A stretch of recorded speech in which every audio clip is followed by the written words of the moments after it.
into game number 2. That's right. So game number 2 is going to be on Daybreak. So currently Stephano sitting up 1-0 in a series in a very, very surprising turn of events in game 1. Yeah, I mean, Stephano, what? Wait, what? The map choice is going to be Daybreak? Mm-hmm. This is a Zerg player's absolute dream, but PartinG has to have something in store for this match. In the bottom corner, saying this matchup is easy, and proving it by handily winning in a terrible position. Can he do it again and close it out 2-0? Give a cheer for Millennium Stephano! And his opponent warping in as the Blue Protoss. We saw him so close to being able to take that game number 1. He's representing Team Startail. Let's give a cheer for PartinG! Now, this sentence can be interpreted in many ways. I mean, I'm sure he's saying, like, make more noise, boys, come on. Or he is playing, I guess, some 4th race where you can produce children as a military unit. Not quite sure that that would fly in an expansion. Looks like PartinG is. We'll be going for the early expand. Has very nice pylon placement to be able to do the big wall off at the front. And I'm surprised that Stephano, having been, whoa. Well, that's it. PartinG takes game 2. Oh, incredible! No, it looks like some sort of error caused Stephano to just depart from the game. Actually, looking at his resources, nothing has gone awry. He didn't miss or cancel anything, so I doubt it was a rage quit. I've never known Stephano to be a rage quitter. Stephano just wanted to be able to pick the map for the final game. Oh, God. Oh, man, if that's the case, that would be amazing. But it does look like we're going to be recreating again on Daybreak. But, you know, since we have this break, I did want to hop into the map statistics and just talk a little bit about that map Daybreak, because it's generally considered to be quite Zerg favored. I mean, it's a map that Zergs pretty much dream of, right? Where you're easily going to get up to that 3rd base mark. But you would almost say the same about Antigua Shipyard. Really, because once you're able to establish those 3 bases, it's just so easy to bounce between them. And as long as you establish that creep spread, it's very easily defended. But on Daybreak, PartinG can still get over there and potentially delay just as he did on Antigua. Yeah, and if you look at that win percentage on Daybreak, I mean, that's 57% for Zerg. The important number there is the number of games played. I mean, over 600 games played on that map. So this is a very tested, tried and true number to let you know that Zerg does have a little bit of an advantage. Again, just a slight edge, not tremendous, but PartinG, I'm almost certain, will be forced to do some sort of passive 3-base play. If he's the one choosing this map, I think he wants to actually take Stephano to late game. Yeah, I mean, I don't know why else you would pick a map that traditionally so heavily favors your opponent. Yeah, I mean, it is true, though, that it's all about the build orders that you do and the strategies that you do. Right. I even remember very famously in a game that many of you know and love, StarCraft Brood War. Yeah, okay. A game that those guys know and love. In Brood War, there was a map. Started off 17 wins in a row for Terran. In the next 17 games, the Zerg won all of them in a row when they did the strat change and tied it up. So we'll all have to see as we hop into this next game. It has just been restarted, ladies and gentlemen. Attempt number 2 of game number 2 of Stephano versus PartinG. Oh, man, it looks like they're going to be mixing up the spawn locations up here in the upper right-hand corner playing for Team Millennium. The Red Zerg only 1 game away from closing out this series. Let's hear it for Stephano. And down in a dark and treacherous place known as the bottom left, down 0-1. Can he shine light on the situation and tie it up? Rob, give a cheer for Startail's PartinG!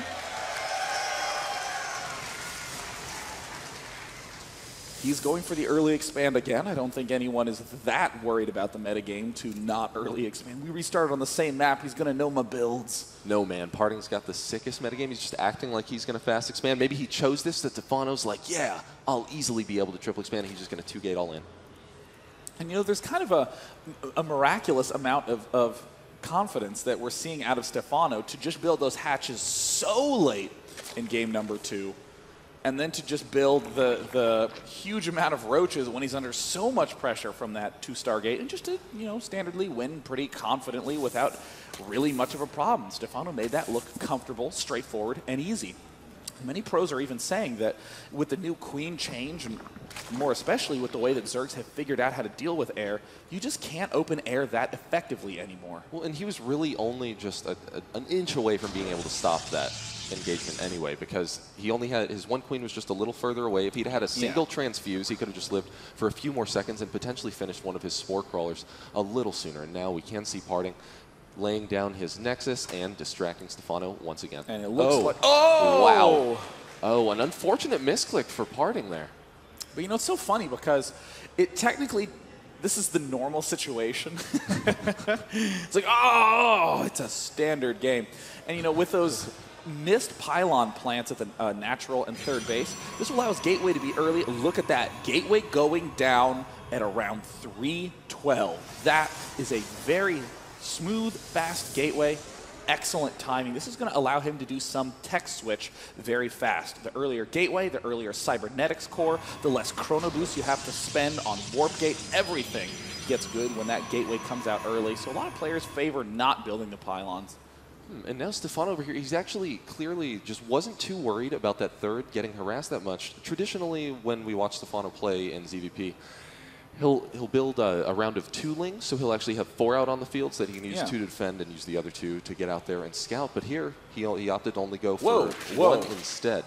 Spider Sense lings, just sniff that probe out. Dude, when we talk about Stephano, they always say that he has some of the sickest game sense in StarCraft. Yeah, he just knows that, hiding probes here or in the smoke here or in this bottom smoke here, even behind this edge, all very common places.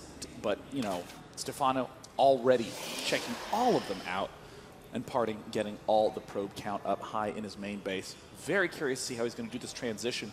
If you do get the earlier Cybernetics core, you are a little bit low on gas, so you have to be careful with how you end up defending yourself early on. And Stephano over here continuing to just macro his heart out. Once again, we really won't see any gas out of him until he gets up closer to that 40-45 drone mark towards the center of the game. And now PartinG chrono boosting out that first Stalker. I'd actually love to see him get aggressive with this. And there we see the Warp Gate coming up. It looks like we are not going to see any sort of Stargate play yet, just because he hasn't had the money. The big decision in his tech is going to come right now. And that Robo. Figuring that, oh, hey, Stephano, you love roaches? Well, I can build immortals. I mean, it is true that we did see PartinG do this exact immortal push on this map. There's the +1 coming up. So it very much so could be that style. It's all going to come down to whether or not this Sentry is coming down quite early. And, you know, with this Overlord in the money spot, it's kind of what Sheth was saying earlier. With one of these geysers being taken at the expansion, you expect a timing. If they go no gas or 2 gas, you're generally anticipating a third base. You're already thinking to yourself, yeah, he really might be trying to do some sort of push shenaniganry at me. And over here, back in Stephano land, we just saw that he did throw down those 2 extractors, so he has started gas collection finally. Now he's got a lot of minerals saved up right now. If we see him make just another round of, opting to build his Roach Warren before he gets in that next round of drones. The drones shortly to follow. And now this Stalker from PartinG getting over here down into the third base, showing that Queen, your range does nothing for you. Yeah, Queens can actually take out Stalker Zealot pushes very easily now. PartinG does have his, he does have this Robo facility done. He hasn't built an Immortal yet, which is quite surprising. If I had to pick one, I'd probably say he's going to be going for a faster third base.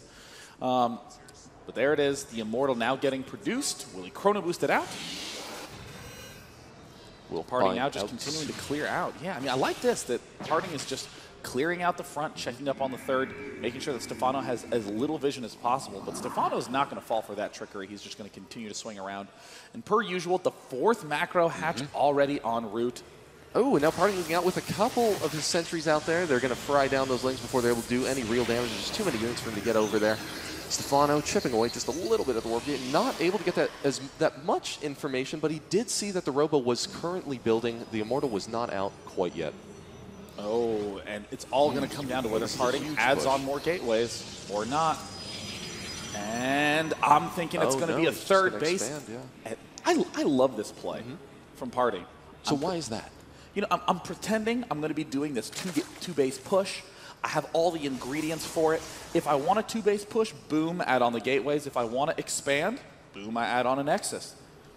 The important aspect of that build is the word boom, Rob. That'll denote the difference between his build options. And now we see Stephano opting to now spend all of his larvae. This is where we start to see him really hit his stride. He's got about that 60 to 70 drone mark, and now he's just going to start pumping out all of those roaches and lynx. Now, you can see that generally Stephano around, I think it's something like 80 is when he'll end up starting all of his upgrades, and this is now where he just needs to buy a little bit of time until he has his missile attacks and his glial reconstitution finished up. And there comes PartinG now throwing down the gateways, trying to get the wall off at the front. But Stephano is a specialist at busting down exactly this type of defense. We regularly see 5th hatches popping out of him. He is very careful to get 4 geysers exactly, and that lets the economy time itself. I know exactly how many roaches to get because the instant I have no more gas, I start flooding the lings. There we see the missile attacks and speed finishing up at the same time, right as you said, Rob. And PartinG's going to have extremely fast reflexes to deal with all these simultaneous pushes. Now, PartinG down here is going to be forced to use at least a few force fields down there, but really, this just is going to leave his third base almost completely exposed. Stephano can absolutely just brute force right through this as his assault continues. And it looks like Stephano hitting in both places at once, continuing to add on roaches. But if these gateways get up and there's just even a little bit of time spent, oh no, it looks like Stephano took advantage of PartinG's distraction and is just flooding in the front with ease. Daybreak, known for that Zerg long-term aggression, but man, is PartinG just having trouble with this early mid-game spot, and there goes the main base in a ton of trouble. And now Stephano pretty much has free reign over PartinG's base as he just continues to mill through all of those. Oh man, no more stalkers. Pinch poke. Now it looks like Stephano starting to move up to that third base, continuing to put on pressure at the front. The Immortals in a little bit of an awkward spot. We're seeing PartinG still manage to stay alive. He's doing what he can. This could be the end of his tournament life, so he wants to just grasp on to anything for as long as possible. But now we see one of his only Immortals is now getting surrounded. There's no more shields on there. The roaches are going to pull it apart. Oh, the target fire on the third base. Stephano playing this out brilliantly. We do see there the third base falls, and Stephano continues to swarm the front.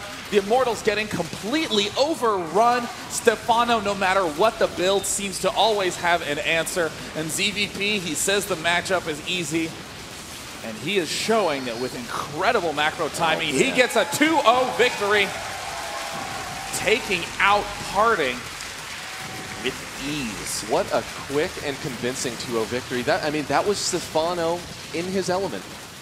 Like, that's exactly where he wants to be in every single ZVP. So it was surprising to see PartinG let him get there. I mean, what's incredible to me is that it's not just Stephano building roaches and lings and rallying him in. I mean, he chooses his engagements so well. Yeah, and I mean, if you even look back to the numbers at his main base, 64 drones, a few more than Ret, an extra hatchery, a slightly faster +1 upgrade. All the timing is laid out so beautifully that he just seems to have a little bit of edge in every single circumstance. Yeah, and I actually don't even think that he uses in-game timers to denote any of that, or even supply for that matter. Or, well, he generally gets like supply blocked around the 60 supply mark, and uses that as his marker for when to like start all his upgrades and make more overlords. And to build that 4th macro hatch, I mean, just really a stunning play out of Stephano. And that means now that he will advance to the semifinals, ladies and gentlemen. Millennium Stephano playing absolutely brilliantly. Rarely do you see a player talk so much talk and then follow it up by walking said walk. Yeah, and I mean, if we look at the brackets now, we see that the confidence that we've been seeing from Stephano can continue as he's going up against the winner of Sase MC. I mean, it's pretty amazing the fact that he's just fortunately been in this position with a lot of Protosses ahead of him. Right, he's going to get to play his strongest matchup all the way to the grand finals. And, I mean, if that first game is any indication, I don't know what Sase or MC are going to be able to do to stop him. Yeah, I really think that that's probably going to even affect their current game. I mean, if you're MC or Sase, both very confident players, but you're just thinking, okay, if I win this game, then I have to go up against Stephano, and that little distraction can always eat at you. I have to stand next to him in an interview. I have to shake his hand. It all weighs down on them. So brutal. So, ladies and gentlemen, when we come back, we're going to have an interview with our winner, Millennium Stephano. And coming up right after that, we will be having MC go up against Sase. I'm Day 9. And I'm Rob Simpson. Keep it locked for more StarCraft 2 action here at the Red Bull Battlegrounds. Red Bull Battlegrounds here in Austin, Texas. I present to you the first winner in the quarterfinals, Millennium Stephano. With absolutely stunning domination in those two games. I want to talk a little bit about game one, where first, there was the crazy pylon block at the start that we've been seeing a lot of the Star Tail players do at this tournament. How do you feel like that affects the opening game? Well, it totally destroyed my timings and stuff, but I thought I could manage to get in with my Zerglings, but I didn't. And at this point, I thought I would have lost the game, because I was way behind. I didn't have a third until the 7th minute, I think, or 8th, so I was really in the shit. And of course, the Void Rays ended up coming out of nowhere, but there was that one moment where the hidden second Void Ray went right by your Overlord. Did you see it, or did that early push catch you by surprise? No, I saw the Stargate with my Overlord. I knew it was coming. Oh, the second, I don't care about the second, so. But when all the Void Rays and Phoenixes came to your base and started ripping it apart, you just calmly went for the counterattack. Was that more of a panic move that worked out, or did you just think, oh, easy peasy? No, usually when the Protoss goes on 2 Stargates, he absolutely have no defense except 1 or 2 photons and 1 sentry. And on Antigua, he can't really force read his ramp, so he was dead since he decided to do this strategy on this map. It's the wrong choice. You can't question the analysis, and you can always respect the confidence. And of course, Stephano in game number 2, a sort of surprising choice, Daybreak for PartinG. Was that just a clean, easy win? Was there any point in the game where you felt concerned? Well, since I managed to put my hatchery, even if he had his probe blocking me, I knew I had the game, because his whole strategy is based on the fact he delays the 2 hatcheries for like 30 seconds, and then his push comes quite early and destroys the Zergs. And the fact he didn't manage to do it just gave me the win. Wow. Wow, just the amazing thought of you planting the first hatchery and being like, won it. And of course, I have to follow up by asking that your upcoming opponent will be either the winner of, or either be MC or Sase playing in the other quarterfinal match. Is there one player you would like to play most? Well, I can beat both, but Sase is easier, as he lost yesterday to Sheth, and Sheth is worse than me, so I have a good chance.